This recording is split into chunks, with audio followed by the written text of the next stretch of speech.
మాజీ mayor Nandimandalam Bhanusri fire అయ్యారు. కొందరు మహిళలతో కలిసి అధికార పార్టీకి చెందిన ఓ డివిజన్ ఇన్ఛార్జిపై చెప్పుతో దేహశుద్ధి చేశారు. ఇంతకు ఆమె ఆగ్రహానికి కారణమేంటి? ఓ నాయకుడిపై దాడి చేయాల్సిన పరిస్థితి ఎందుకొచ్చిందంటే, ఇటీవల వచ్చిన మీచాన్ తుఫాన్కు రూరల్ పరిధిలోని 38వ డివిజన్ సోదానగర్ ఆ చుట్టుపక్కల ప్రాంతాల్లో పెద్ద ఎత్తున చెట్లు పడిపోయాయి. విద్యుత్ స్తంభాలు విరిగిపడ్డాయి. చెత్తాచెదారం కుప్పలు కుప్పలుగా ఉంది. గత 4 రోజులుగా ఆ శిథిలాలను తొలగించలేదు. స్థానికులు ఆ డివిజన్ ఇన్ఛార్జి దాసరి రాజేష్ ను అడిగితే పట్టించుకోవడం లేదు. అదిగో ఇదిగో అంటూ కాలయాపన చేస్తుండటంతో 2-3 రోజులుగా అక్కడి మహిళలు, యువకులు మాజీ మేయర్ భానుశ్రీకి చెప్పుకున్నారు. ఆమె కూడా సంబంధిత అధికారులకు ఫోన్ చేసి మాట్లాడారు. ఆయా అధికారులు, సిబ్బంది అంతా డివిజన్ ఇన్ఛార్జి దాసరి రాజేష్ చెప్తేనే చేస్తామంటూ ఖరాఖండిగా చెప్పడంతో వారిలో ఆగ్రహం వ్యక్తమైంది. అంతే, ఈ రోజు రాత్రి భానుశ్రీ మహిళలతో రాజేష్ వద్దకు వెళ్లి నిలదీశారు. అందుకు ఆయన నిర్లక్ష్యంగా సమాధానం చెప్పడంతో భానుశ్రీ ఫైర్ అయ్యారు. తన చెప్పుతో అతన్ని కొట్టారు. అంతే, అక్కడి మహిళలు కూడా ఒకేసారి దాడి చేసినట్లు సమాచారం. ఈ విషయం పెద్ద చర్చనీయాంశమైంది. ఓ అధికార పార్టీ చెందిన డివిజన్ ఇన్ఛార్జిపై దాడి అనే విషయం దుమారం రేగింది. ఈ సందర్భంగా భానుశ్రీతో పాటు కొందరు మాట్లాడారు. వారేమన్నారో విందాం. కూడా చాలా ఇబ్బందులు ఫేస్ చేశారు.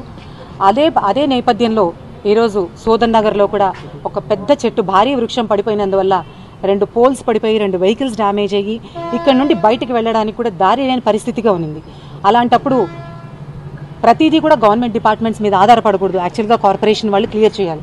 కానీ అలా ఇబ్బంది అందరూ వాళ్ళ మీద డిపెండ్ అవ్వకూడదు అనే ఉద్దేశంతో ఇక్కడున్న వాళ్ళందరూ కూడా, నివాసస్తులందరూ కూడా ప్రతి ఒక్కరు తలా ఒక చెయ్యేసి వాళ్లే డబ్బులు పెట్టి వాళ్లే చెట్లు కొట్టించుకొని అడ్డాలు తీసుకున్నారు. అదే సందర్భంలో నడి రోడ్లో పడిపోయిన చెట్టు ఉంటే అక్కడ యష్ పార్క్ వాళ్ళకి చెప్పాం క్లియర్ చేయించుకుని, అందరు ఎవరి చెట్టు ముందు వాళ్ళు, ఎవరి ఇళ్ల ముందు చెట్లు వాళ్ళు క్లియర్ చేయించుకున్నారు. కానీ యష్ పార్క్ వాళ్ళు ఎందుకంటే నెలంతా ఆయనకి రాజేష్ అనే ఒక వ్యక్తికి ఫ్రీగా రూమ్ ఇచ్చి అతన్ని మేపుతున్నారు కాబట్టి మా రాజేష్ వచ్చి మాట్లాడతాడు, మేము తీయించామని చెప్పారు. సరే, ఇంకా వాళ్ళతో మాట్లాడడం అనవసరం, ఎందుకు వచ్చింది, మనకే ఇబ్బంది కదా అనేసి ఈరోజు మేము తిరుపతిలో ఉన్నా కూడా మా అల్లుడికి చెప్పి మీరు వెళ్ళి అదంతా క్లియర్ చేయించండి, డబ్బులు అయితే అయిందని చెప్పి 10,000 పెట్టి మొత్తం చెట్టు అంతా కొట్టించి అడ్డం తీయించాం. అందరూ చుట్టుపక్కల ఉన్న వాళ్ళంతా తలా ఒక చెయ్యేసి పని చేశారు. అతను కనీసం వచ్చి చూడకపోగా ఈరోజు కార్పొరేటర్ ఎవరు, అమృత, ఆవిడొచ్చి చూడాలి. అసలు ఆయన ఎవరు మాట్లాడడానికి? ఒక్క పని కూడా చేయకపోగా 3 రోజులు వీళ్ళే అందరూ అక్కడే నించోని ప్రతి ఒక్కరు పని చేసి కరెంట్ వాళ్ళకి ఫాలో అప్ చేసి ఈరోజు 3 రోజుల తర్వాత మాకు కరెంట్ వచ్చింది. ఓకే, ఇట్లాంటి వచ్చినప్పుడు ఇలాంటి ఇబ్బందులు ఉంటాయి, సర్దుకున్నాం. ఈరోజు కార్పొరేషన్ వాళ్ళు వెహికల్స్ పెట్టి చెత్త తీస్తున్నారు. చెత్త తీస్తున్నప్పుడు ప్రతి దగ్గర తీయాలి. మా ఎదురింటికి కరెక్ట్గా అడ్డం చెత్త వేసేసింది. వాళ్ళు గేట్ తీసి బయటికి రాలేని పరిస్థితి. అది తీయండి అని పొద్దునే చెప్పడం జరిగింది. కానీ పక్కనింటి వాళ్ళు వచ్చి చెత్త తీయమంటే వాళ్ళ ఇంటి ముందు మన ఇంటి చెత్త తీసేది, రండ్రా వెళ్ళిపోదామని వెహికల్స్ తీసుకెళ్ళిపోయాడు. అసలు అతను ఎవరు తీయడానికి, వెళ్ళిపోవడానికి? సరే, మేము దానికి కూడా అడగలేదు. అక్కడ మనం చెట్లు కొట్టిస్తే ఆ మొద్దులన్నీ తీసుకెళ్ళి అమ్ముకోండి, మాకు అది కూడా సంబంధం లేదు. మేము ఏమని అడుగుతున్నాము, చెత్త తీయమని అడుగుతున్నాం. అన్ని పనులు మేమే చేసుకున్నాం. ఈరోజు మొత్తం వీధంతా తీసి ఆ ఒక్క మా ఇంటి ముందు ఉన్న చెత్త, వాళ్ళ ఇంటికి ఇబ్బంది కలిగించే చెత్త ఉంచకూడదు కదా అని అడిగి కార్పొరేషన్ వాళ్ళు అక్కడ ఉన్నారు, మేస్త్రి, అతనికి చెప్పి వచ్చి తీయండి అంటే అతను పాపం వెహికల్స్ తీసుకొని వచ్చాడు. ఫస్ట్ రాజేష్ చెప్తేనే మేము వస్తామన్నాడు. అంటే ఇదేనా కార్పొరేషన్ వాళ్ళు చేయాల్సిన పని? కార్పొరేషన్ అధికారులు అయితేనేమి, సిబ్బంది అయితేనేమి రాజేష్ చెప్తే చేస్తారు. ఎవరు అసలు రాజేష్? కార్పొరేటర్ ఎవరు? అమృత అయినా కూడా ఎవరైనా 10 మంది ఇక్కడ ఉన్నప్పుడు 10 మందికి సపోర్ట్, అందరికీ ఇబ్బంది లేకుండా చేయాలి. అది పార్టీలతో సంబంధం లేని విషయం కదా. కానీ వాళ్ళ ఇంటి ముందు తీయడానికి లేదు అని ఈరోజు రాజేష్ చెప్తేనే మేము తీస్తామన్నారు. అదే హెల్త్ ఆఫీసర్కి ఫోన్ చేశారు, మీరు రాజేష్ చెప్తేనే మా ఇళ్ళ ముందర చెత్త తీస్తారా, రాజేష్ చెప్తేనే ఇక్కడ పనులు చేస్తారా అనేసి. యాంటీ సోషల్ ఎలిమెంట్ అతను ఈరోజు ఇక్కడికి వచ్చి, సరే నేను ఎలా తీయకుండా వెళ్తారు, ముందు దీన్ని తీసి క్లియర్ చేసి వెళ్ళండి అనేసి కార్పొరేట్ వెహికల్స్ని ఇక్కడ తీసుకొని వస్తే అతను ఎక్కడున్నాడో తెలియదు, తాగేసి వచ్చి ఈరోజు వెహికల్స్ని దబాయించి తీసుకెళ్ళిపోతున్నాడు. మేము అడ్డం నించున్నాం, వెహికల్స్ తీసుకెళ్ళడానికి లేదు, మాది వెహికల్ క్లియర్ చేసిన తర్వాత వెళ్ళాలి. తాగేసి మా మీద గొడవకి కొట్టడానికి వచ్చాడు. ఎంత ధైర్యం ఉంటే అతనికి మా మీద, ఇక్కడున్న స్థానికుల మీద కొట్టడానికి వచ్చాడు. అసలు మీరెవరు అని అంటే, అసలు నువ్వెవరు మమ్మల్ని అడుగుతున్నాడు. మేము ఇక్కడ స్థానికులు, మేము ట్యాక్స్ పేయర్స్ని, చెత్త తీయమని ఒక రైట్ కాజ్ అడిగిన దానికి మమ్మల్ని కొట్టడానికి వచ్చాడు అందరి మీద. ఇదేనా ఒక కార్పొరేటర్ వచ్చి వాళ్ళ భర్తలు అయ్యిండొచ్చు, ఇదేనా వాళ్ళు చేయాల్సిన పని? అంటే యునానిమస్గా అందరికీ ఒకే పార్టీకి ఓట్లు వేశారని చెప్పి ఇదేనా చేయాల్సింది? వాళ్ళ వాళ్ళ వాళ్ళ పైన నాయకులు కూడా ఇదే చెప్తున్నారా? జనాలు ఇబ్బంది పెట్టండి అనే చెప్తున్నారా? ఈరోజు జనాలు కర్మగాలి ఇలాంటి నాయకులు ఎన్నుకున్నారు. ఇలాంటి వాళ్ళకు కూడా బుద్ధి చెప్పే టైం కూడా అతి త్వరలోనే వస్తుంది. త్వరలోనే ప్రజలందరూ వీళ్ళకి బుద్ధి చెప్పి ఇళ్ళకి పంపించే టైం కూడా వస్తుంది. నమస్కారం అండి, నేను 38వ డివిజన్ నుంచి అనిల్ బాబు నేను మాట్లాడుతున్నాను. ఇక్కడ ఈ ఏరియాలో కార్పొరేటర్గా గెలిచి మా కార్పొరేటర్ అనేవాళ్ళు ఇంతవరకు మాకు కనపడలేదండి. మహిళ ఆమె భర్త రాజేష్ గత కార్పొరేటర్గా ఉన్నాడు. అతనికి ఏం పని చేయాలో ఏం చేయాలో ఏమీ తెలియని పరిస్థితిలో ఉంటాడు. అతను ఫుల్గా ముందులో ఉంటాడు. చెప్పు, ఎప్పుడు అతను ఒక ధ్యాసలో ఒక దూరంలో ఉంటాడు. ప్రజలకు సేవ చేయాలా పని చేయాలా అనే ఉద్దేశంలో ఉండడు. పొరపాటున మొన్న ఎనామస్ జరగడం జరిగింది ఆమె మహిళగా. సరే అని చెప్పి ఏదోలే ఆమెకు జరిగింది, ఇటు అందరూ గెలిచారు, ఎలక్షన్ కూడా లేకుండా జరిగిపోయింది.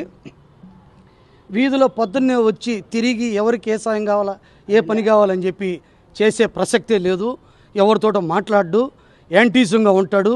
ఇప్పుడు ప్రజెంట్ మొన్న వచ్చిన తుఫానికి చుట్టుపక్కలకి ఉండి అందరికీ ఏం కావాలో దగ్గరుండి చేయాల్సింది పోయి అతని వీధిలో ఇక్కడ మా భానుక గారు ఉంటే ఆమె ఎప్పటి నుంచో ఆమె చాలా పొజిషన్లో చాలా వర్కుల్లో సేవ చేయడంలో అన్నింటిలో ముందుంటుంది.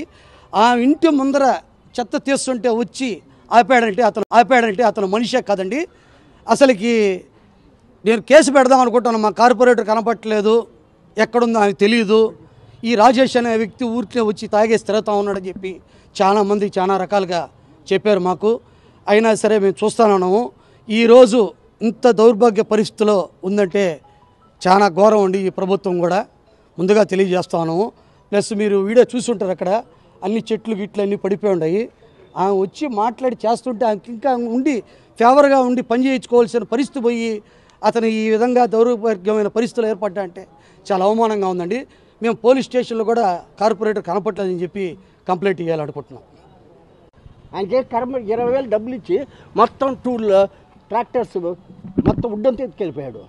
అందరు నేను తిట్టానంటే తిట్టవినా? అందరు సర్దుకుంటారా?